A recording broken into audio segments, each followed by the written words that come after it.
So hello, I'm Shahida Bari. I'm one of the fellows of the forum, and I'm your chair tonight. This event is titled The Age of the Algorithm. I'm going to preface our conversation with a quick note about, well, thank you for coming in this inclement weather, but also through the strike. So as you know, the University and Colleges Union is engaged in industrial action, and the forum, many members of the forum, Beth included and myself, are academics, and we're currently striking. I'm currently on strike at my institution, which is Queen Mary University of London. As you know, we're striking over pensions. But I thought it was worth noting that we decided to run this event today after some consideration, because those of you who come regularly know that the forum events are part of a programme of public engagement that we do, and the forum is a charity that is independent of institutional and certainly academic support, financially or other.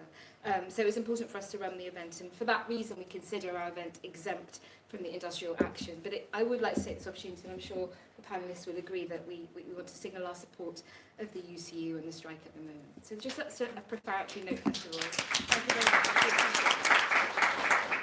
But today's event is about algorithms, the machines that are going to be taking over our jobs, probably. Hands up if any of you are on Tinder, Bumble or Grindr. All of you. The ubiquity of dating apps is just one indication of the ways in which we entrust our lives to algorithmic calculations, from the targeted marketing of political campaigns to the predictive typing that preempts your Google searches. Machines seem to know us better than we know ourselves. At the same time, we seem to be plagued by anxieties about the way algorithms manipulate and perhaps even endanger our free will. Now, these are philosophical questions as well as the concerns of our modern life, hence our debate today. So, joining us to discuss are Abebe Berhane, a postgraduate researcher in cognitive science at University College Dublin. She blogs regularly about embodied cognition and the enactive approach to cognitive science on her website, which has this very charming tagline, anti-Cartesian rants, mainly.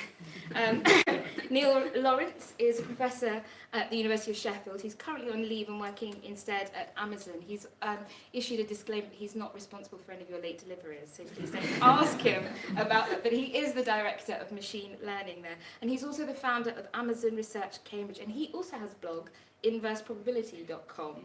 You don't have a tagline, but you do have some charming photos of your son and mother planting seeds, and I think that might be an analogy that we come to at some point. And then lastly, not leastly, Martin Robbins. Martin is head of product at FactMartyr, which is an organisation committed to building a better media ecosystem. He's also the author of Raising Hal, a blog about AI, and he's written about data and tech for The Guardian, Vice, and Little Atoms. And in fact, if any of you followed Vice's big expose of the data crunchers Cambridge Analytica last year and their apparent role in the US election, you might also have read Martin's very excellent critique of that story in turn in Little Atoms. Okay, so the format is as follows. I'm sure lots of you already know this. I question our speakers on the subject of algorithms and machine learning. We'll eventually open up the floor to you guys.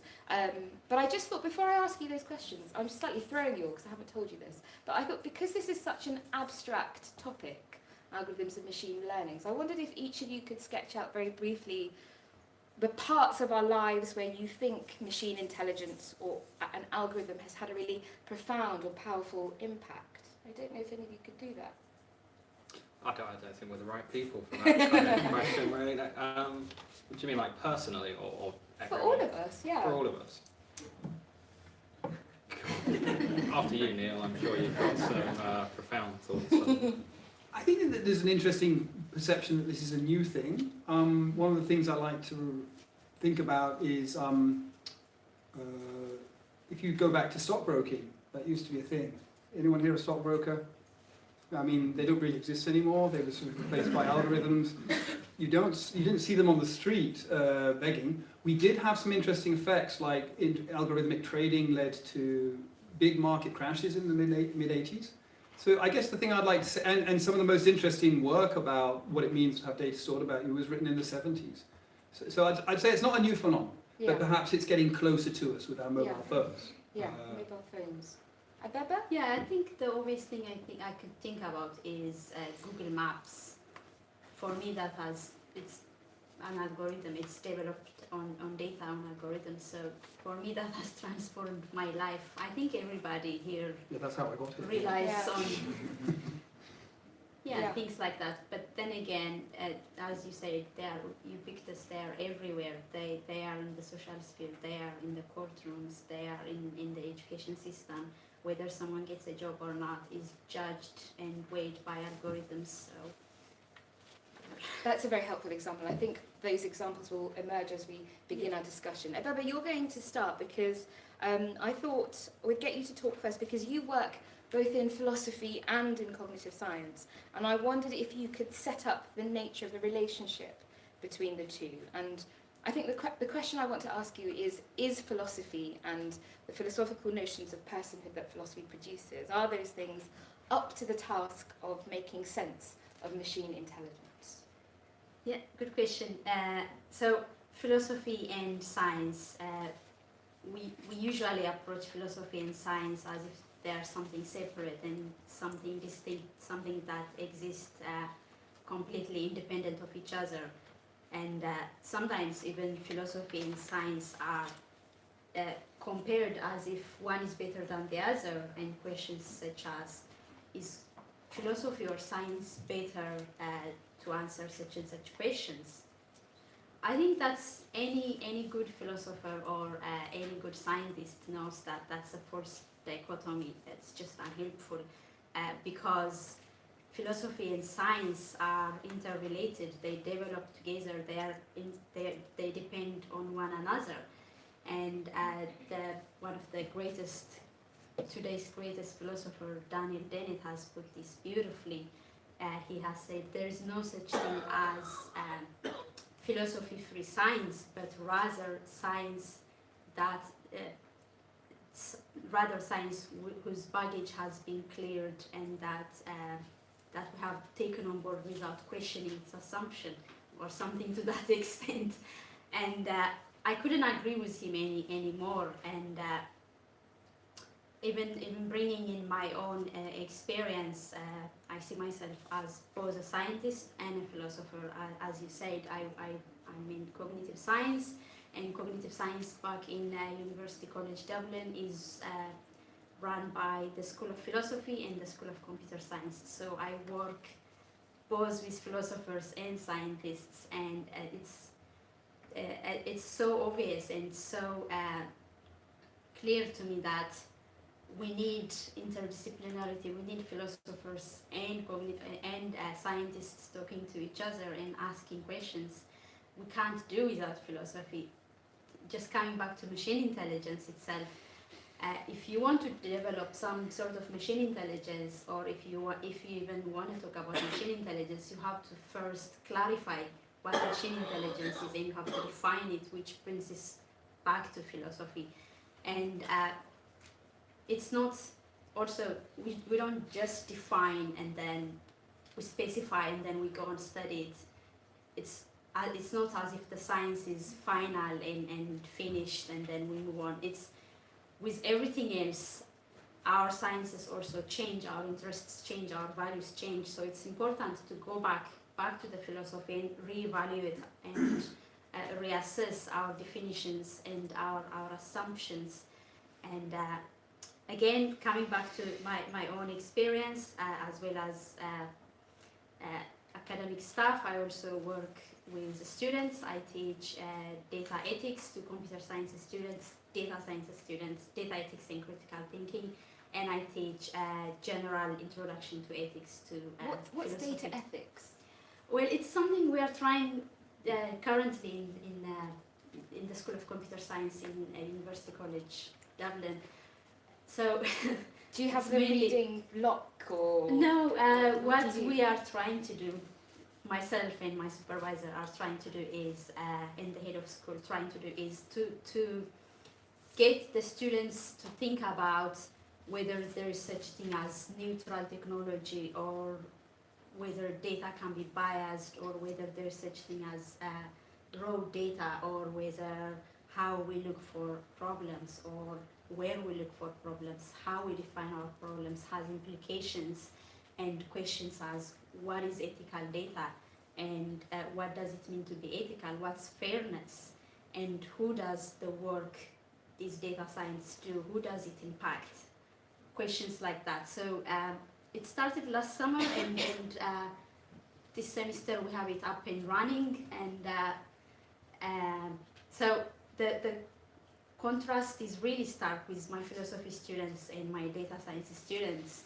With the data science students, you see, as long as their codes are perfect, they don't want to concern themselves with, oh, what's ethical, or why should I think about correlation and causation, or why should I think about whether third parties are going to come and use my algorithms in a way that I didn't intend to. Questions like that, they see them as philosophical and not something that they need to deal with. And what we are trying to do is to get them to think about these questions, because as we said at the beginning, algorithms are everywhere.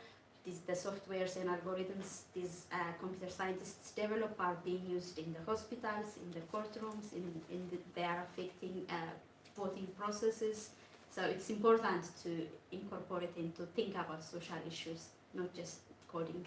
I can see exactly why that is the case as a philosopher and someone who's watched the kind of political landscape alter in the last couple of years for particular reasons, which we might talk about. But how do they take it when you do your computer scientists find themselves in moral crises, or what happens?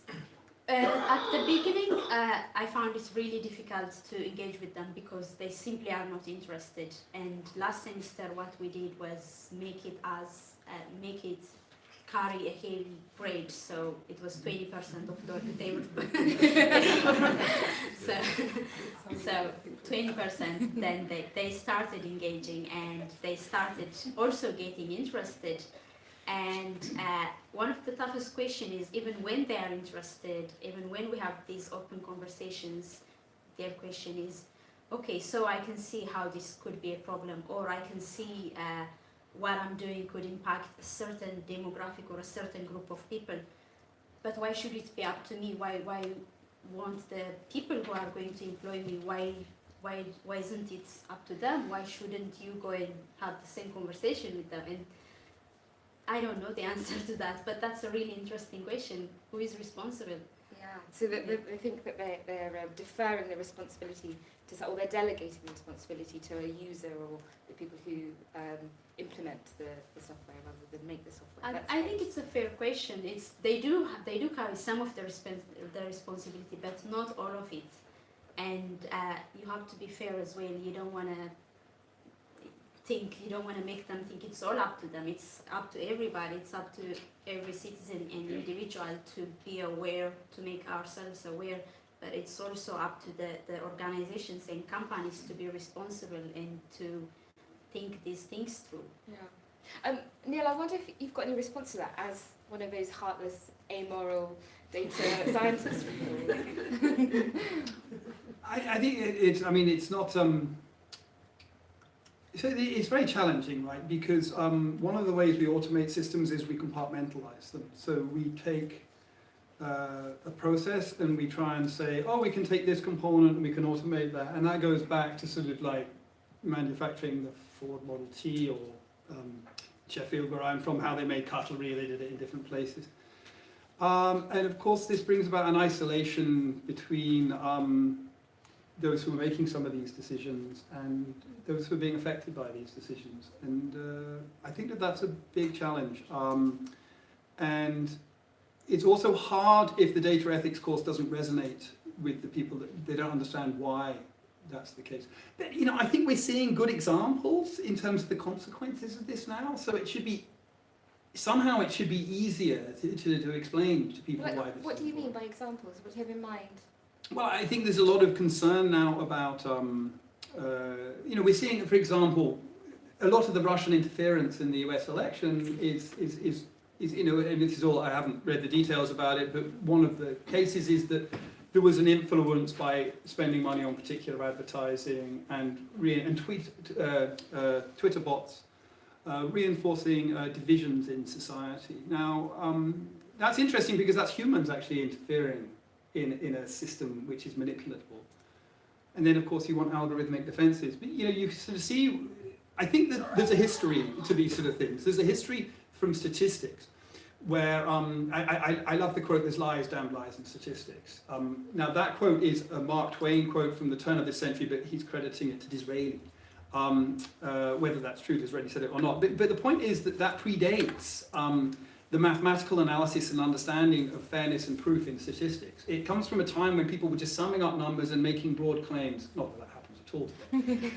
But in areas like sort of drugs trials, or in, there are standards for well-designed experiments that there are problems. Ben Goldacre talks a lot about them. But there are standards about how you should do these things. And I think we're just entering another era where the nature of the data we're getting is somewhat different. And we're having to think through those things again. And it's not easy, because it's not easy for someone to understand all the computer science they need, get a sense of how data works, and then understand a wide societal ethical issues. And the really interesting part about it is that when people were just doing these things on small scale, often it didn't matter so much that their algorithm had a bit of bias in it, something like that, because they were deploying in a small scale. But when you were deploying it across 1 billion people, it matters a lot, right? So, those systems can be manipulated because of the scale they're operating at, and because they're just computer code, so humans can manipulate. Yeah. And this really changes the way we think. Historically in statistics, I've done a lot of things with statisticians. Statisticians are always nervous to talk about the conclusion of the model. For example, we were doing a workshop on spatial disease and in particular monitoring of malaria in sub-Saharan Africa. And we had the leading authority in malaria there. And when he was presenting his latest speculative model, he asked the camera to be switched off.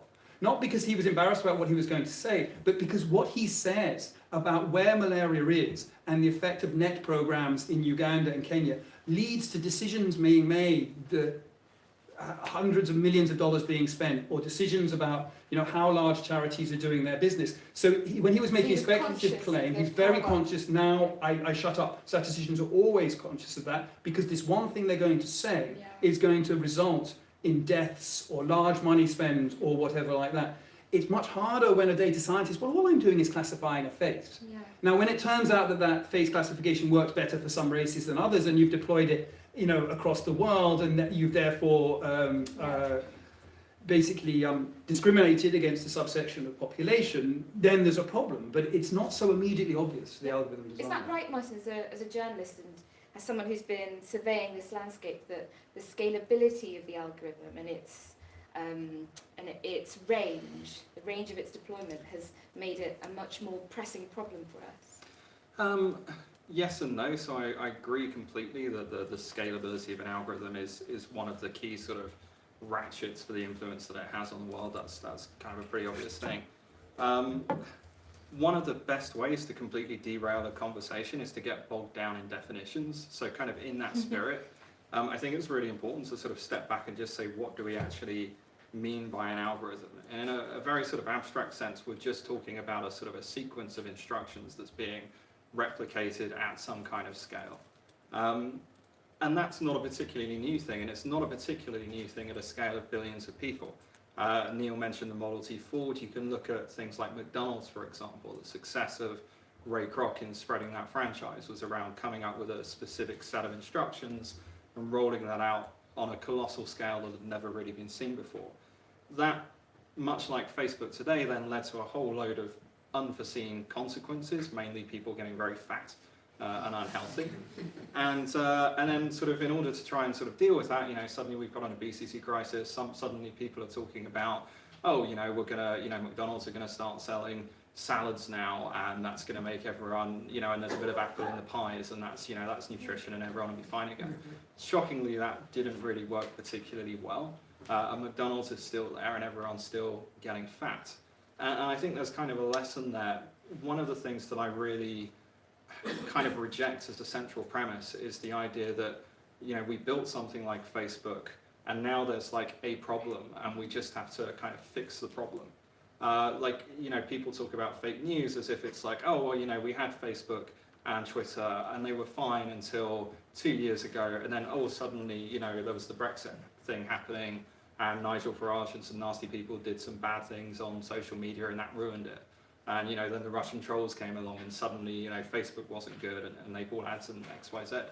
But that doesn't get into the point that these systems, much like McDonald's before it, much like the Model T Ford and internal combustion engines before that, are things that were fundamentally flawed from the start and had serious negative consequences that are baked into that fundamental design that you can't simply just, you know, post hoc design your way out of.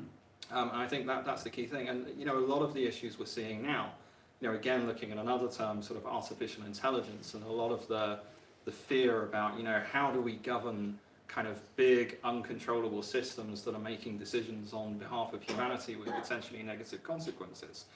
I don't want to sound all kind of Jeremy Corbyn, but we already have those systems. They're called massive corporations. And I'm not saying that in a kind of, you know, all capitalism is bad kind of sense. And I'm also not saying it in a kind of abstract philosophical sense. I mean that in a very practical sense. Like, we're already wrestling with these problems. And one of the things like I find kind of a little bit frustrating about the whole discussion around algorithms and AI is that the complexity of the technology involved has almost sort of allowed a kind of mythology to build up around these companies and what they're doing.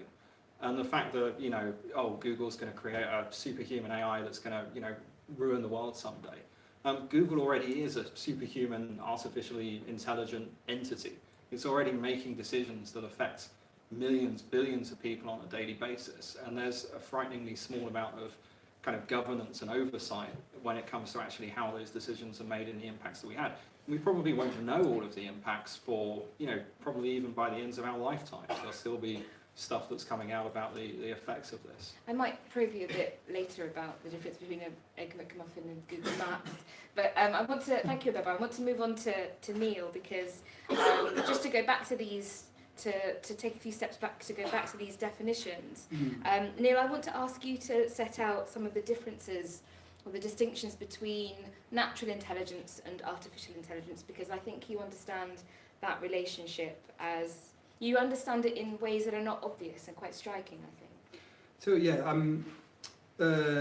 just to Martin's definition, I agree a lot with what Martin said about sort of scope.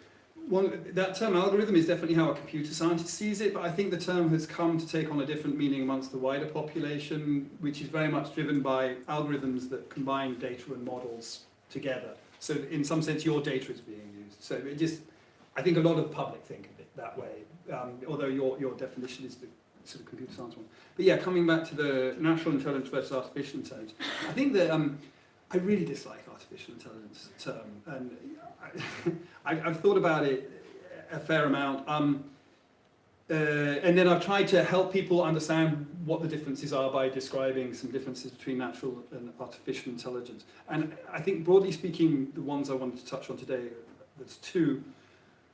One is contextual, and one I think is more systemic. So one is to do with the way they're being produced. So let's start with the systemic one. So that is that natural intelligences that we have are very much evolved. And if anything's evolved, it basically has this first rule: don't fail.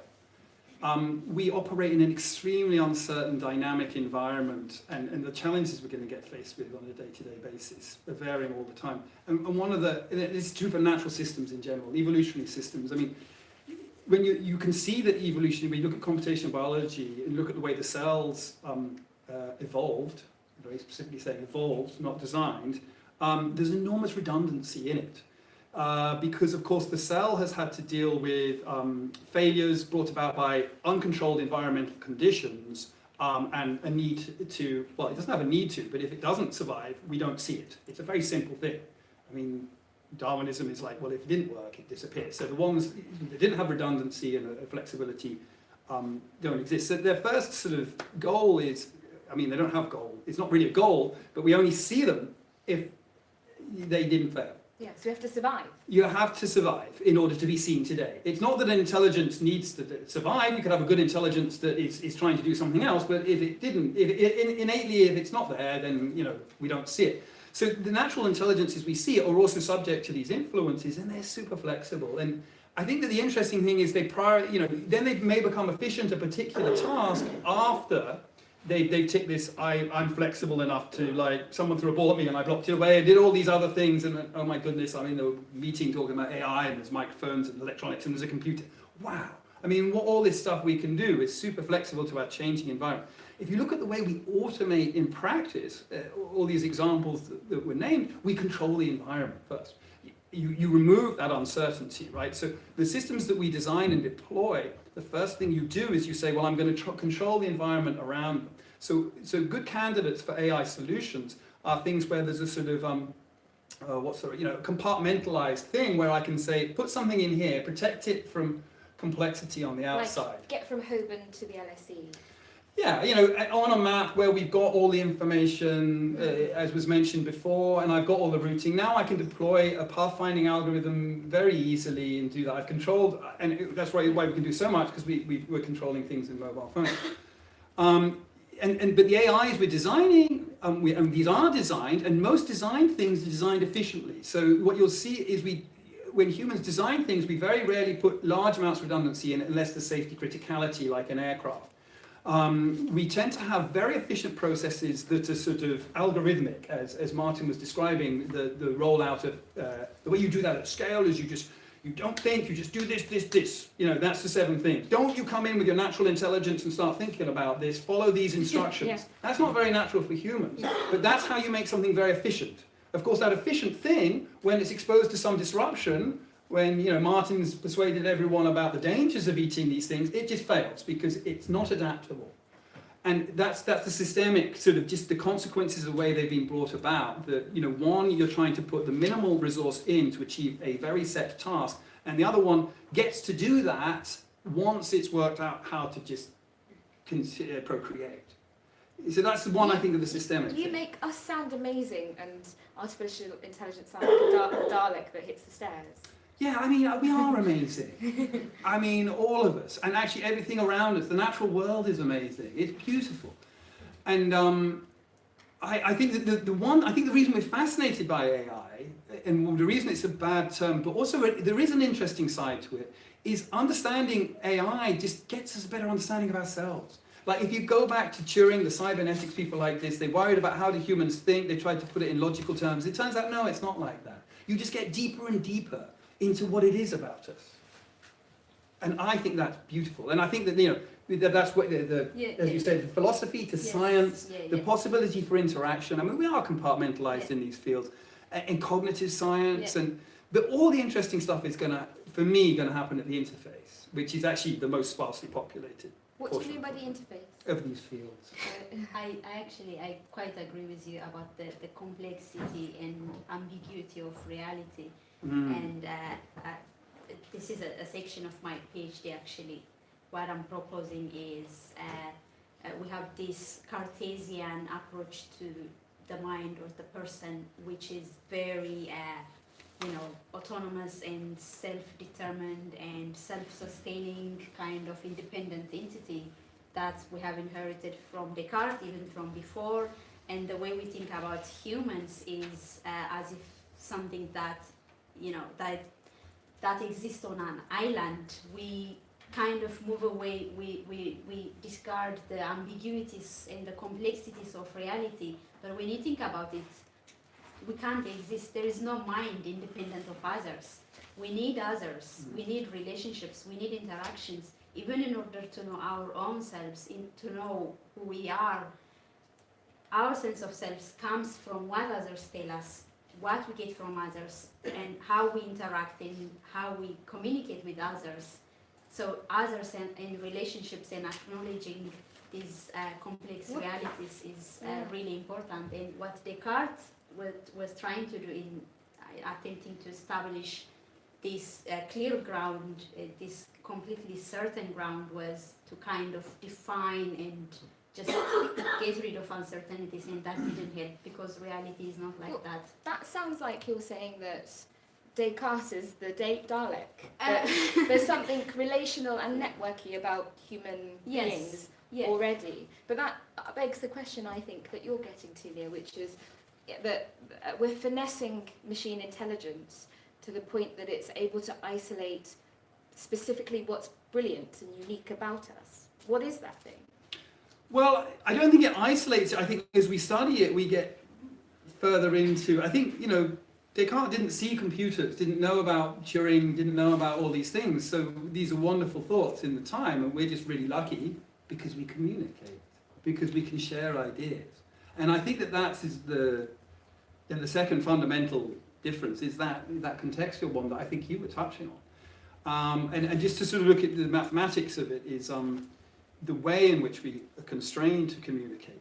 So coming back to one of the reasons the natural world is beautiful is actually the way things do extraordinary things in the face of constraints. Or, why do they end up doing these amazing, a colleague of mine once said, if plants had property rights, the world would just be covered in grass. I'm not sure that's true, but what he meant was that if you were just trying to most efficiently use the power of the sun, you wouldn't cheat by growing up. You would just say, let's cover everything in solar panels, and in the most efficient way, have them tilt a bit. But if you're shading someone else, you're just not using the sun efficiently. Now, we could have that, but it's not a very interesting world. So I think that, because you don't have those communication constraints, all the plants don't agree, let's share equally the sun, you get these interesting things happening. Now, in humans, we're in a very interesting position. It's a very big difference between us and the machine intelligences we build. I call it the sort of embodiment factor of these things. It relates to sort of embodied cognition. But a computer, if you try and simulate the human brain in terms of all its actions, you would require a computer which is about the size of the Met Office computer, which I think costs 250 million, and it's like the 11th fastest computer in the world. Simulates our weather every day, predicted we were going to be frozen in, everything else. Simulates also the climate, does all these things. And you would need a computer that size to simulate our brain, which is a lot faster than a regular computer. Now, regular computers slower than that, but the interesting thing, so if we try and use that as a proxy for how much computation we do, and when I'm saying computation, I'm not thinking like our times tables, I'm talking about the neurons firing at the low level, the stuff that is below our consciousness. There's an incredible amount of computation going on that we don't have access to in our conscious selves or in any other form. Now, if we were to try and, if you took a computer, it's got less computation, but it can communicate with a much higher bandwidth. So to put that in context, typical computers communicate less than that, but if you were to take 1 second of computation that a computer did and communicate all of it, it would take you about 20 minutes to do so. So if you, a modern processor at modern sort of Wi-Fi speeds, which sounds slow, but if you were to do the same thing with a human, it would take you 15 billion years. Right. Because computers communicate at about a gigabit a second, and we can communicate at about 100 bits per second. So this is billionaires versus I've got 100 quid. It's a massive difference, and it makes an enormous difference in the way the intelligences work. So what we have to do to get over this, because I'm trying to communicate with you now, what I sort of intuitively have inside is have a sense that you're all humans and you understand the same things as me. So I use analogies, I say small things to try and bring your mind in line with my mind, tell stories or whatever else. But it's all very reliant on having a model of what you're like, which is, to your point, we are defined by what others think about us. And this is like a shared strategy. We all have to agree to do this or else it doesn't work. Mm-hmm. So we have to sort of, in order to predict what's going to happen in a certain circumstance, I have to have a good model of everyone here. Computers don't do that at all. So to me, that drives our sense of self, that drives our ability to operate in a society and how we think in isolation from that. You don't need that in a computer. You never needed that, because right from day one, I sometimes call it a locked-in intelligence, right? We're locked in. The computer wasn't really locked in. It can just share everything. It's always talking. It's always talking. Yeah. So it's much more like a sensor network. It's much more like, if we distribute 8 of us around the building, we can constantly communicate with each other what we see, and we've got a shared, we don't need to have this very complex way of, oh, maybe Martin doesn't like what I'm saying, maybe he's angry, maybe he's scratching his thing, all this stuff that I'm processing subconsciously and consciously. Yeah. We don't have to do that in a computer, because it's just like, the way this would work is we would all come in within Wi-Fi range of each other, and we would go, and then we would all leave. Yeah. we know that. It could have been done. That's such an intriguing. From what I can understand, that means basically that we human beings are better computers than computers, but computers are better communicators than we are. Yes. That's a very perverse sort of formulation. But it is, but then there's something that's at the base level, and there's another level at which communication, a good communicator among humans is someone who can understand what to say to sort of tweak the other person into thinking the thought that they want. And that becomes very complex. It's a wonderful game, actually, because imagine we're in a society that's trying to do this, and somehow this thing becomes like the way that we perform sexual selection, how good we are at this. Then all of a sudden, the ones that are best at doing it will typically mate together and produce offspring that are even better at doing it. But then it gets harder because you're always second guessing each other. It's like sort of a Russian dolls effect. And you can see how that could lead to runaway intelligence, but it's a social intelligence. That's the thing that gets me about it. If that's true, and I'm not an evolutionary or socio, whatever one of those, anthropologist, I don't even know if they exist. They're not allowed in this room. But if that were the case, that would imply that our intelligence is entirely social. Yeah. And then there's this side effect that, oh, we can do math. So I'm going to move on to Martin quickly, but a question for all of you really. Can we teach our machines to be social? What I mean by that is that if the machine intelligence is driven by the imperative of efficiency, and can we teach it, you know, in the way that the law aspires to justice or fairness, and art aspires to beauty, can we teach the machine to aspire to things that are not efficiency, beauty, fairness, justice? My own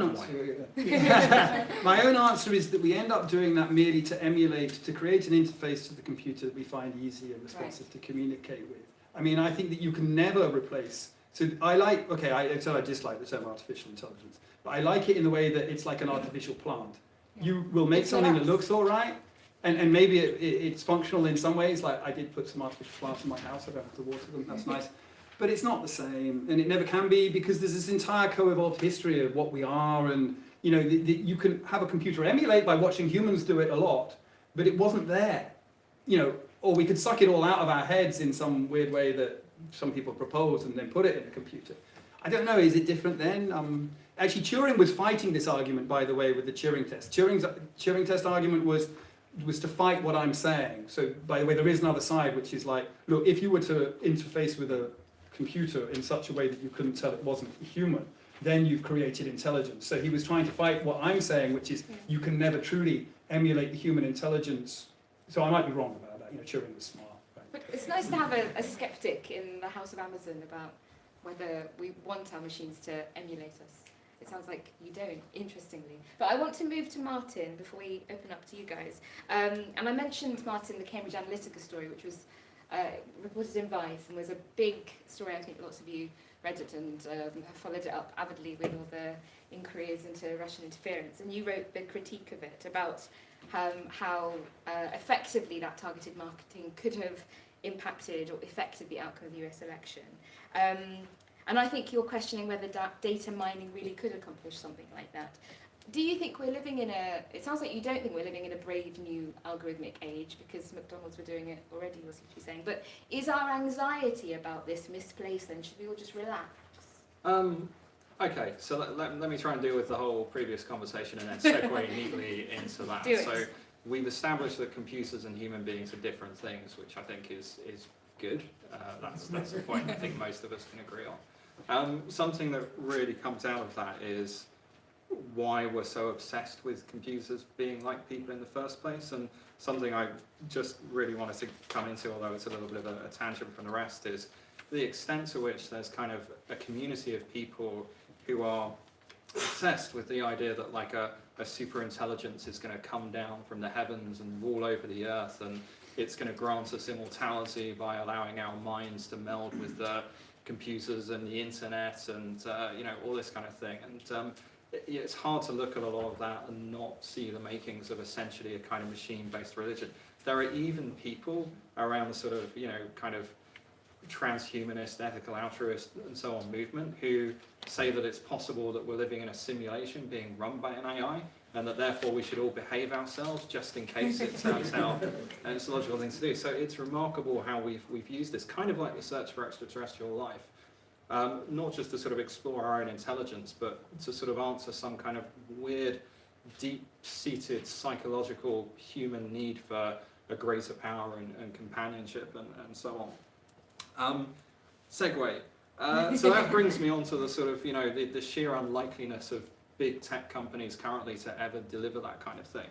And I think, I talked about this a lot last year in a TEDx talk that none of you have seen because there were technical problems and the video didn't get Because the sentient AI prevented it being broadcast. Exactly. Now the pieces of the puzzle fall into place. Had you seen it? It was amazing. But what's really, really interesting to me about the sort of field of artificial intelligence, machine learning, whatever you want to call it, is actually the sheer lack of progress being made in any tangible way in the products and the services that we actually use. I was thinking about this the other day, actually in response to your question at the beginning. You were saying, what are the things that have really transformed in the age of algorithms? And there are some things like how we consume information. That's been sort of condensed down to a much sort of narrower set of sources for the entire human race than existed previously. But when you look at a lot of those impacts, they're all actually quite old. And when you look at the sites and the services that we use on a daily basis, Facebook is like 10, 15 years old, Twitter is 10 years old, Wikipedia is 15 years old, Google is 15, 16, 17 years old. Even things like sort of Netflix is over 10 years old. If you actually try and find examples of major innovation resulting from AI that's been actually delivered in terms of tangible products that you use on a daily basis in the last 10 years, it's incredibly difficult to do. And actually more than that, a lot of the products that we use in that time, a lot of people would argue that they've deteriorated in quality. So we see, for example, the problems emerging with Facebook and Twitter. People's experiences on those sites are declining, even though Facebook has one of the biggest research teams on the planet in this kind of area. You look at things like Google and their search results and the extent to which they're packed with sort of very clever gimmicks like surfacing Wikipedia articles higher in the rankings that don't necessarily deliver anything that's particularly intelligent. Even when you look at examples of applied machine learning that have had a breakthrough, like things like Siri voice assistants or translation. Around voice assistants, a lot of that improvement's been down to improvements in miniaturizing microphones and improved microphone technology.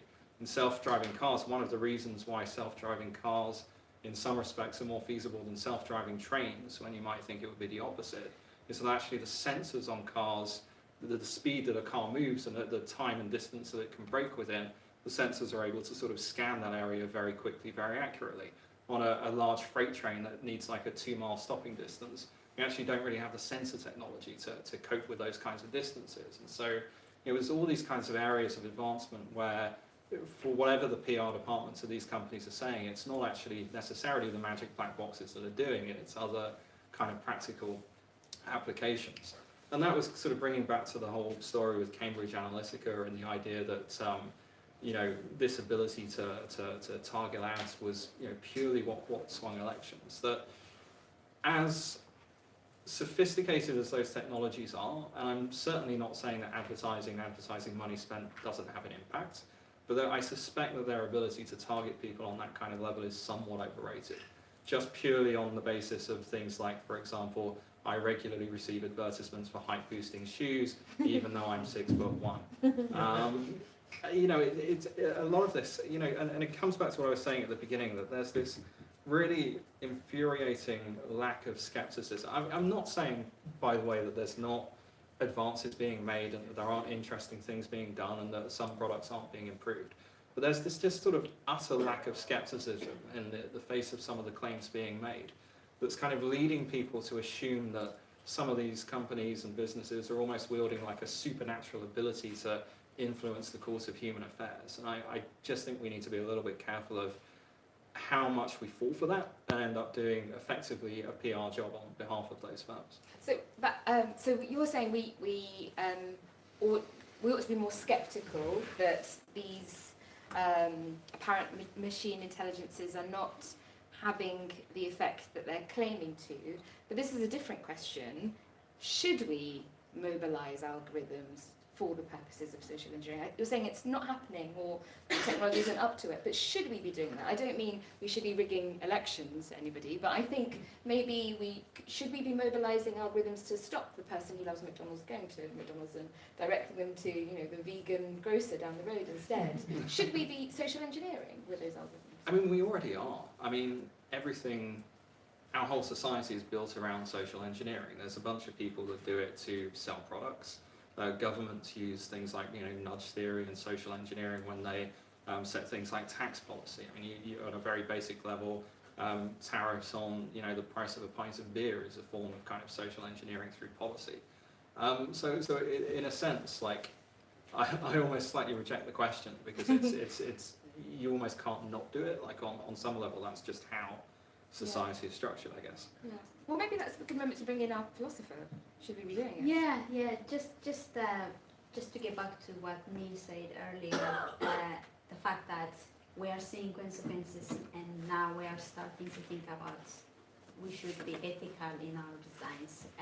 So one of the things I try to get my students is to think about what could possibly happen, what could possibly be the consequences before it happens. I think this is why we need ethical education and critical thinking in data science, in computer science. And also talking about AI, not the kind of AI maybe Neil and Martin are talking about, strictly speaking, but the kind of AI that is ubiquitous, that influences our everyday life. It's a little bit different from yours. They do affect people's lives, and to give you an example, you've probably heard of it, ProPublica's case, where they were using algorithms to determine whether someone is likely to commit crime or not. And so many investigations later, they found out the black algorithms by nature are black boxes, even for those AI experts who designed them. And so many experts and so many critics and so much work later, they have decided that the algorithm that have been used over many years, that has affected many people's lives, was racist and sexist, and it was judging people differently for exactly the same crime, and now it has been stopped. So we don't have to go through that phase. We don't have to affect so many lives. We have to think about these things in advance. And this, one of the reasons this becomes a problem is the AI industry is very homogeneous. It mainly contains white, European men. So look at soap dispensers not being able to recognize dark-colored skins. You've probably seen the video. It went viral. I'm sure the people who designed those, they didn't say, I don't want black people to get hands so for their hands. Yeah. I'm sure they didn't do that on purpose. But we need diversity in these huge tech companies, in our computer science departments. And we have face recognition algorithms that don't recognize black people's face. We don't have to wait for these things to happen. We need to diversify our tech industry and think critically and think ethically. I think that's important for businesses as well, because in recent years I've seen so many examples of Silicon Valley startups that have done things like, there's the famous example of the $400 juicer. Someone's bought one there. There was another one I saw the other day, which was somebody who apparently they were tracking in the Himalayas, and they saw that some people in villages didn't have access to clean water. So they set their sort of big tech mind to creating a much more efficient water filtering system. I can't remember exactly what it was, but it retailed for something like $300 again. And it's like, well, it's ridiculous. Like you've just got a bunch of people who have almost no experience of a huge chunk of the world, even in the suburbs of their own city in San Francisco, let alone what the needs and wants of people in other countries or other nations.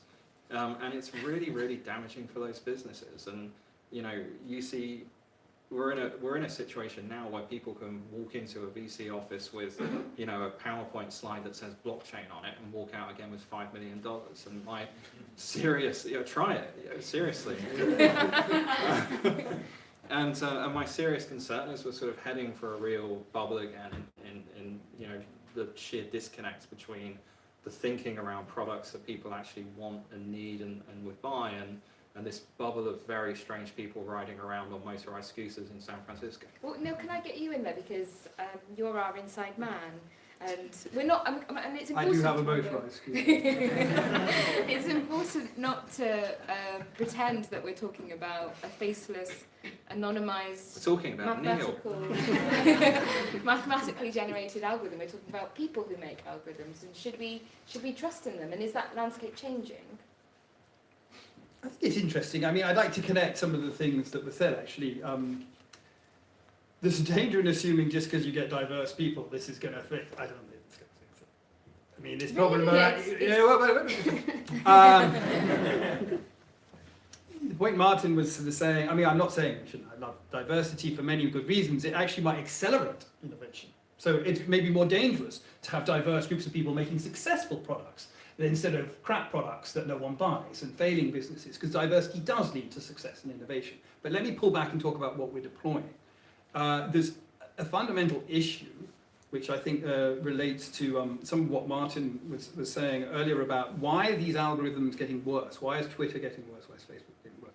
If you deploy a system like this, you are deploying, so in that sense, you are deploying algorithmic things that are consistent and repeatable. And the reason, and as I said, the point I was making was kind of humans that interfered with these systems, not algorithms, because you can find the weak points. This happened to Google in the early days as well. The reason they do all sorts of things to their initial algorithm was called PageRank. It was very simple, wonderful algorithm.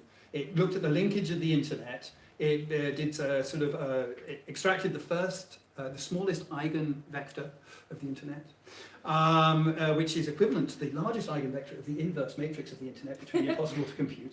And it ranked pages according to that. And it worked wonderfully well. And then people knew how it was working, so they started gaming it. Because it's one algorithm, and if people go to your page, you make a lot of money. And when people start gaming it, then people are gaming it this way, I have to put this in. You know, they spent enormous amounts of time adding things, as Martin was saying, around also the Wikipedia thing. For ages, answers.com, which was just a mirror site for Wikipedia, was higher up than Wikipedia, which was bizarre. I mean, it was a number of years ago. Now, all that's going on is the same thing. When you've got an algorithm that decides what your ads ranking is or what your page rank is or any of these things, humans are pretty clever. You only require a few trials to see what its weak point is, and then you can start messing with it.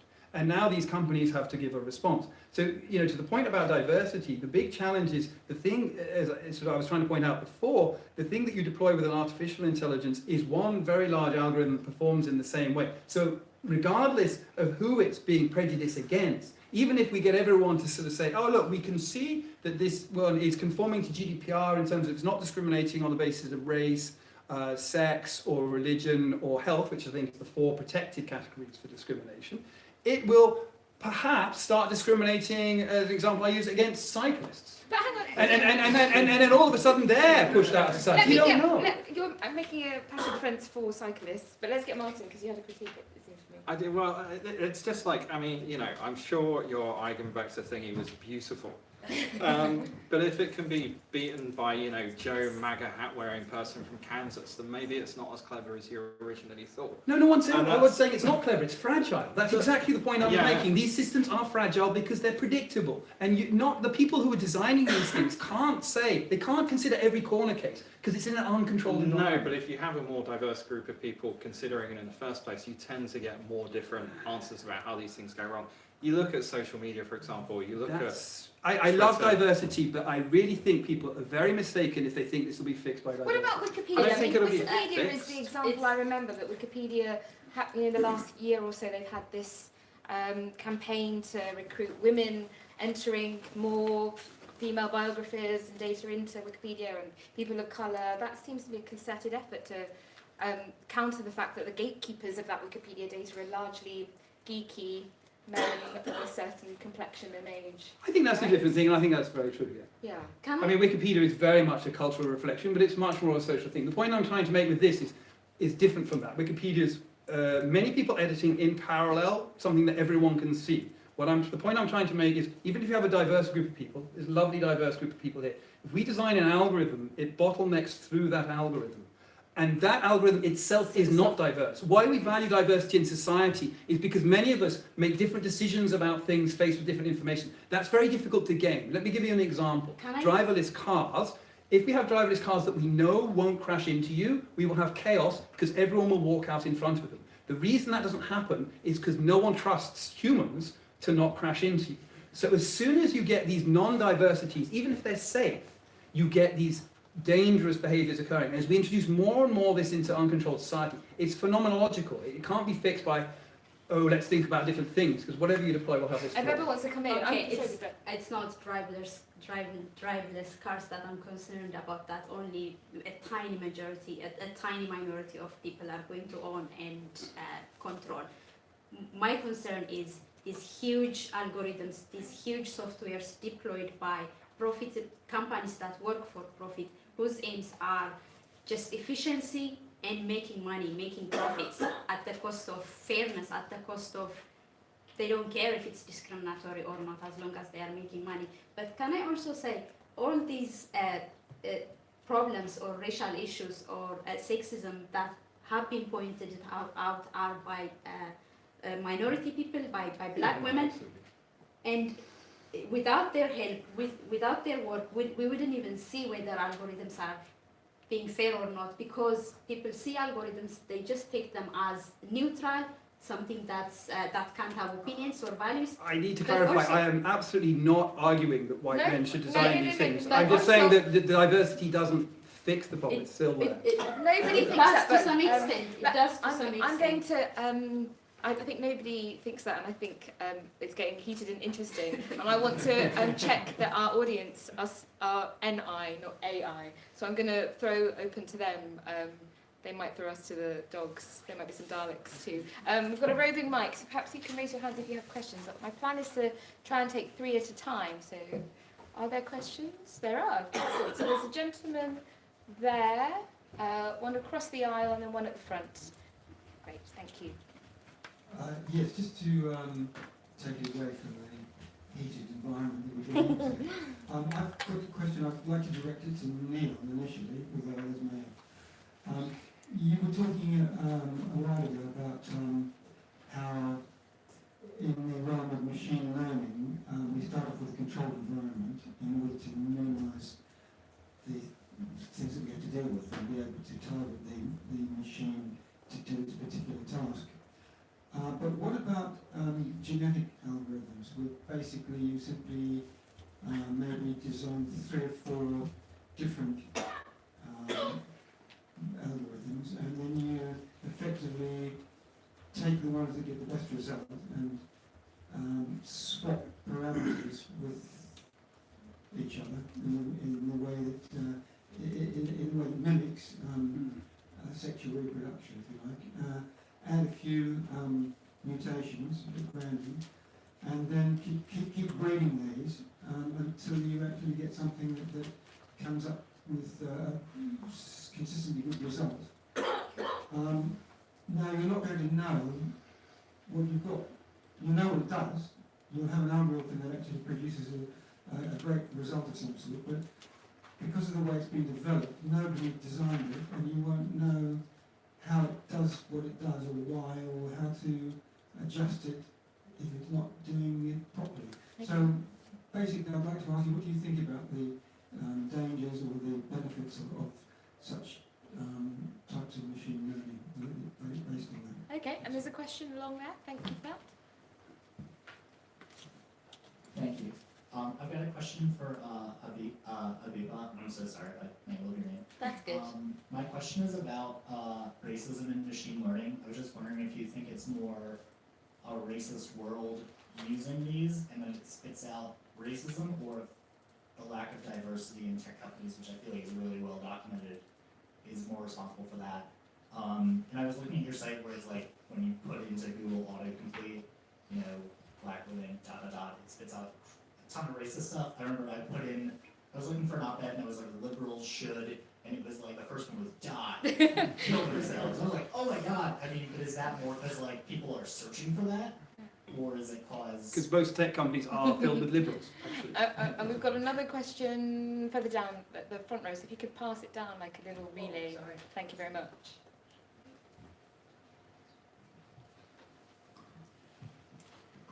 Thank you.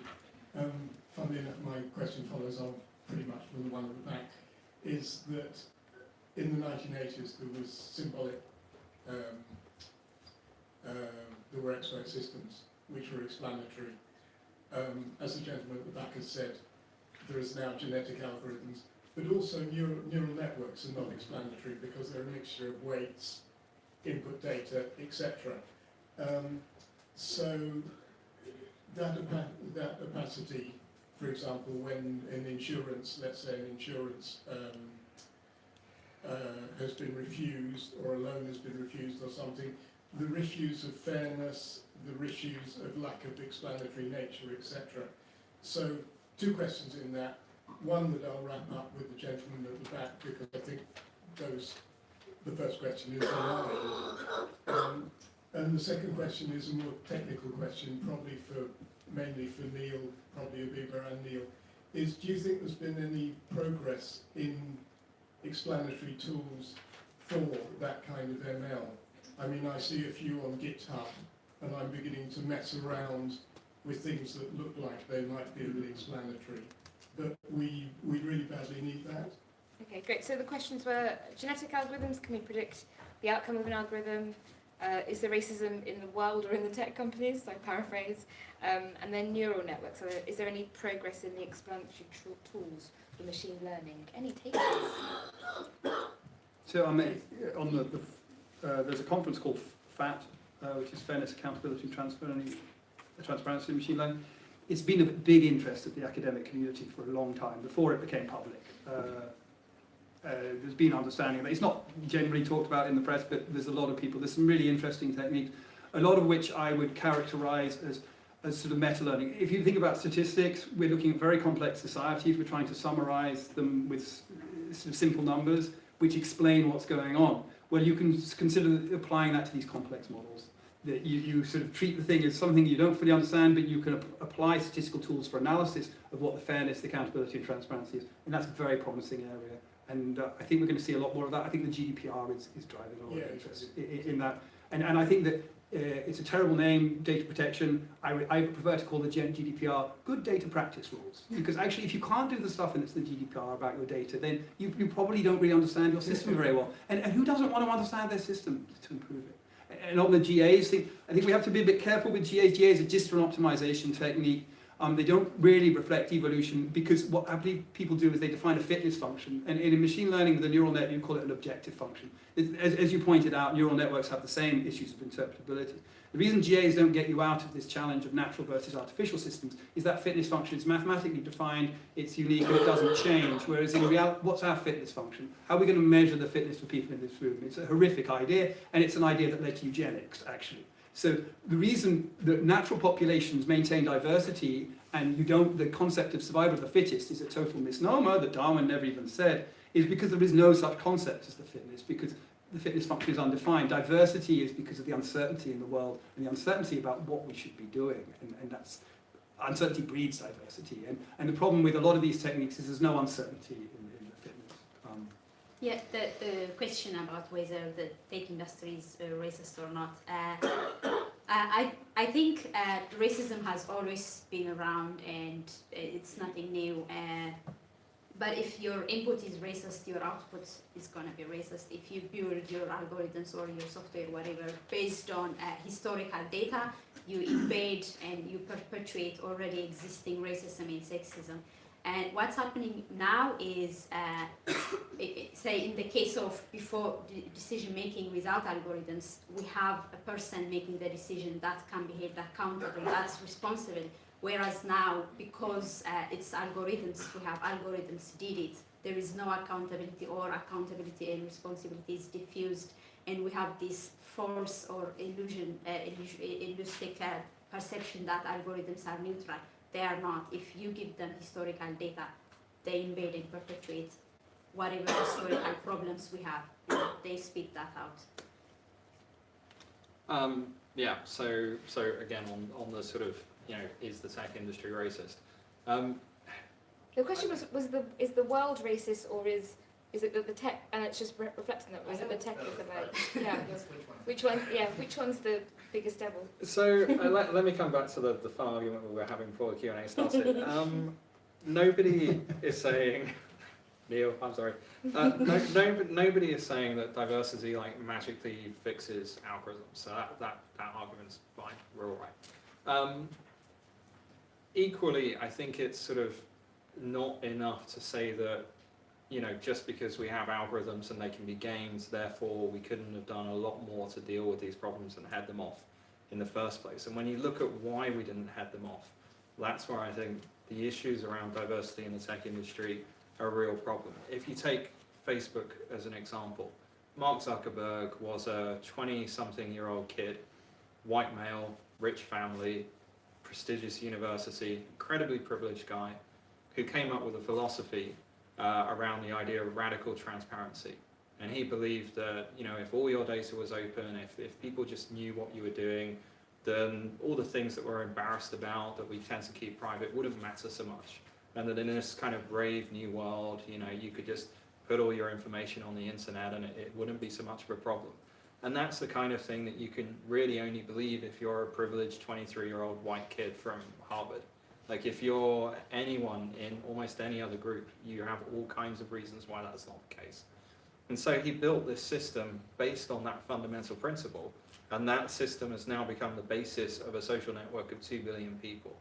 And so that's, without necessarily saying X is racist, which I think is a really reductive way of putting it, that lack of understanding of the world that is inherent in a community of people that has such a limited view of the world is a major problem.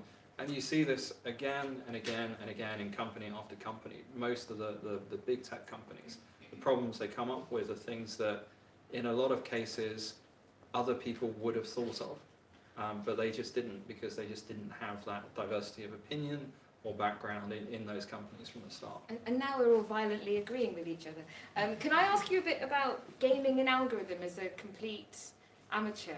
How do you, can someone like me game an algorithm? Can I outwit an algorithm?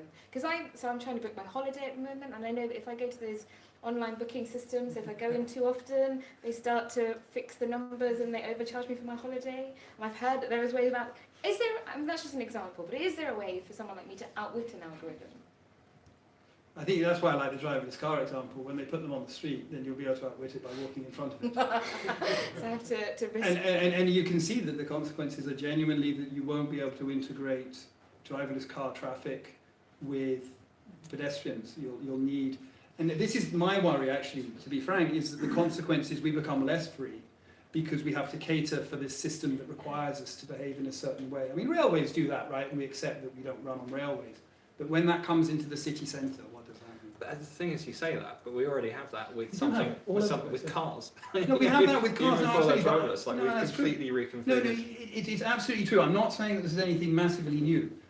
We have it again and again. What you see is the computer needs us to perform for it because it doesn't have this wonderful natural flexibility we have. It can do certain things efficiently, and then we have to complete the loop on other things, and distributing people around city, and it isn't going to be rich people. It would be a wonderful thing because if it exists, because everyone will have access to transport and will reduce the number of parked cars on the road if it works. But that requires massive coordination and all sorts of rules about how we're going to treat those roads. It's very complex. It doesn't Isn't sound. there an argument for keeping a few private drivers on the road, so you never know when I'm just distressed. It doesn't Crash sound like test dummies. I'm going to get a cheaper holiday, but let's get 3 more questions in if we can. So there's a question right at the front here. Any other questions? And one in the middle row. Thank you. And one at the very end there. Brilliant. Great. Let's get those 3. Hi, thank you. On the note of blockchain, one of the applications that's been touted for is its potential to record information for identity building, like psycho and biometrics, social media behavior, and regularity of remittances. So that can mean that dashboards of an individual's information could be used as a stand-in even for creditworthiness. So I wanted to ask if you see this identity information aggregation as autonomy granting to the individual or deeply problematic in its implications. Great. So a nice timely question about blockchain, and then behind you, there we go. Thank you.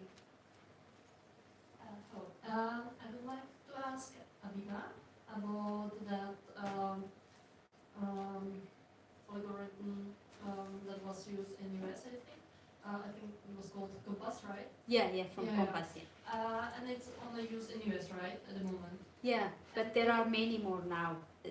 Yeah, so you see in the future some broad use of this kind of algorithms that are basically predicting your sentence and so on. Yeah. And like, do you think it's like some morally justifiable to use such a kind of software? Thank you. Great. And then right at the end there. Thank you. It's the routing algorithm.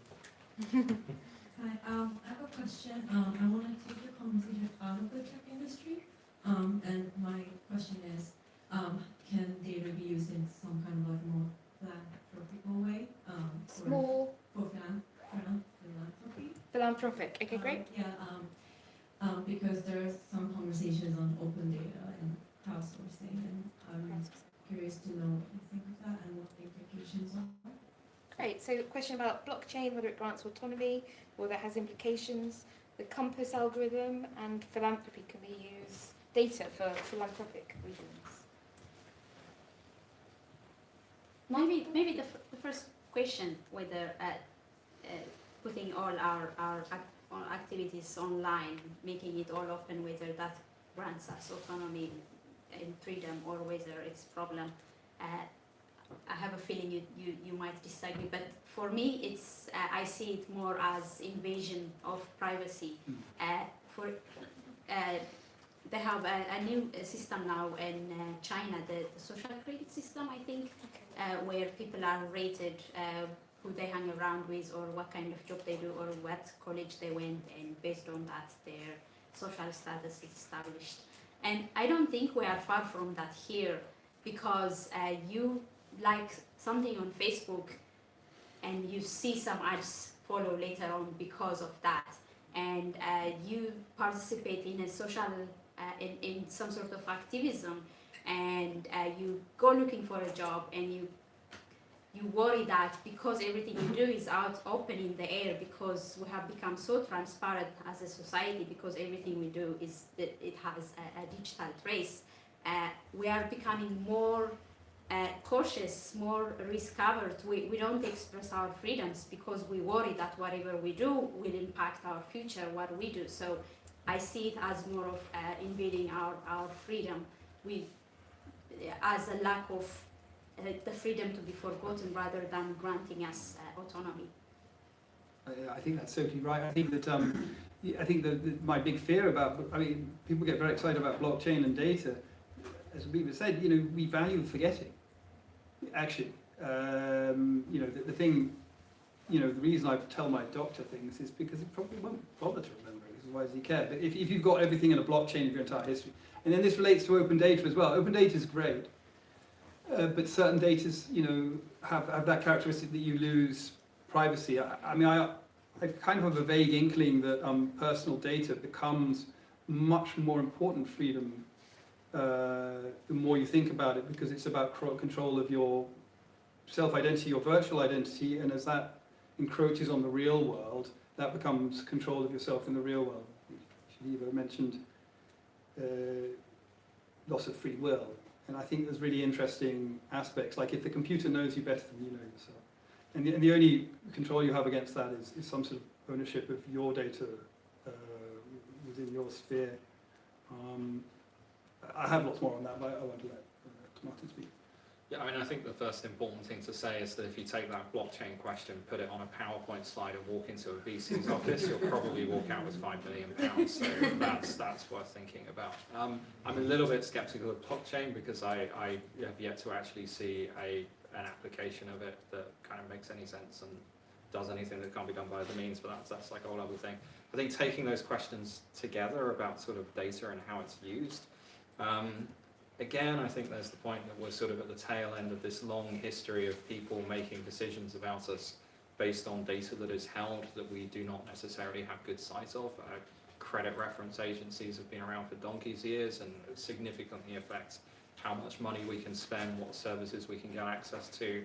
Go back 150 years and it was people with beards like mine sitting in clubs that were deciding, who could do what and instituting these kinds of hierarchies on society. So in a way, it's like we're at this transition point into a new set of systems doing the same kind of thing, which I think is what makes it interesting when we're talking about how to build those systems.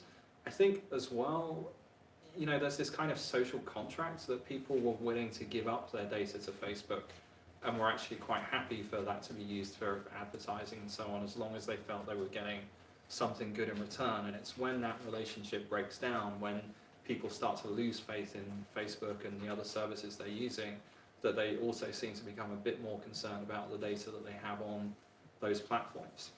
One of the interesting things we're trying to do at Matter is kind of turn that relationship with data around a bit. So the data that we want to gather from the news platform we're building would then be used to actually tackle fake news by, you know, providing advertisers with ways to avoid bad and malicious content on the internet, which is sort of moving away from this model of, you know, oh, we're just going to get masses of data and sell it, to something where we're going to accumulate data and we're going to actually use that data for some kind of social good. Or, you know, I mean, obviously it makes us money too. We're not philanthropists, but it's you know, we're doing something and you know, that's actually having a practical you know, benefit in the real world. And Making good algorithms to catch the bad algorithms. yeah, and I think we'll see more companies like that in the future. I think there's probably a bit of a market there for kind of, just as, you know, we now have alternatives to McDonald's that are like, you know, buy vegetables and eat salads and, you know, be really healthy.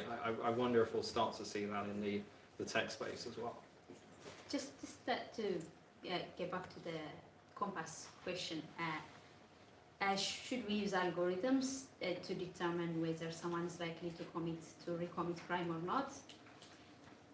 I think there are so many questions and so many factors in order to answer that question, because for starters, these algorithms are developed by private companies with profit and efficiency in mind, and in designing those algorithms, they don't usually account for our historical biases, and our historical biases carry on to our machines, to our algorithms, and it also really comes down to the objective of that algorithm, or the objective that society wants to get out of those algorithms. Do we just want to count prisoners' numbers, or do we want our objective to be look into why we have so many crimes, look into how we can improve you know, a certain demographics that we are focusing our surveillance on, and maybe provide some solution as to how prison numbers can be reduced. Though the private companies that design these sort of algorithms, they don't care about that, they don't think about that, they don't question that. They have some intuitions, they gather data, and they use that data to prove and to kind of justify their own intuitions, and the feedback loop goes on and on and on and on. And if our aims and objectives become to serve the disadvantaged, to find a solution for a high rate of imprisonment, maybe we would have a better idea of what kind of algorithms we need. I think this is a nice note to end. Neil, I'm going to give you the last word, because we've been talking about, I think we picked up that last question about whether the algorithm can be deployed for a social good. Is that the future, do you think? Can you see that happening? Oh, it's my passionate belief. I mean, the reason I worry about all these things is I know the good that these things can do, particularly in health. In health, as I say, we haven't talked much about it, but it's one where everything is distilled. The benefits, you know, I've just watched my brother die, and so much of this can be stopped with the right information. And we must never lose sight of that. A lot of misery can be stopped. I mean, I do a lot of work in with Data Science Africa. So much good can be done. But if we make errors in terms of the way we're doing these things and laying them down, then, you know, we'll lose the confidence of the public, and we won't be able to deploy these wonderful things that we can do. It sounds like we've got ambition. That's a good place for us to end. Can I encourage you, Natural Intelligence, to join me in thanking our really brilliant guests today.